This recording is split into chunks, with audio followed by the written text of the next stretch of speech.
myself Sabiha, I'm from Lakshmidevapalli. కొన్ని ప్రభుత్వ పాఠశాలల్లో 2-3 days హాలిడేస్ తర్వాత డ్రింక్ చేసిన గ్లాసెస్, సిగరెట్ అవి చూస్తున్నాం. దాని మీద మీరు ఎలా రియాక్ట్ అవుతారు?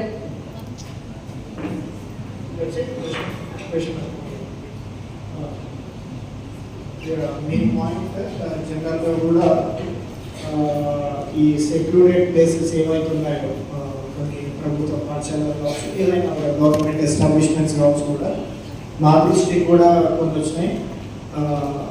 నాట్ ఓన్లీ ఆల్కహాల్, కొన్ని గంజా రిలేటెడ్ స్పాట్స్ కూడా ఐడెంటిఫై చేయడం జరిగింది. సో జనరల్గా ఏంటంటే మాకు పోలీస్ సిస్టంలో కూడా we have like blue code system, blue code and patrol car.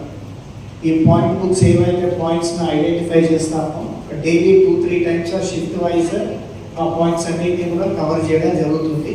So కొన్ని మా దృష్టికి రాని ప్లేసెస్ కూడా ఉన్నా కూడా డెఫినెట్లీ మీరు లోకల్ పోలీస్ స్టేషన్కి అయినా డైల్ 100కి ఇన్ఫార్మ్ చేసినా కూడా ఆ ప్లేస్ని స్టడీ చేసి అది రెగ్యులర్గా ఇటువంటివే జరుగుతున్నాయంటే అక్కడ కూడా మేము 24/7 నిఘా ఉండేటట్టు చూస్తాం. ఓకే,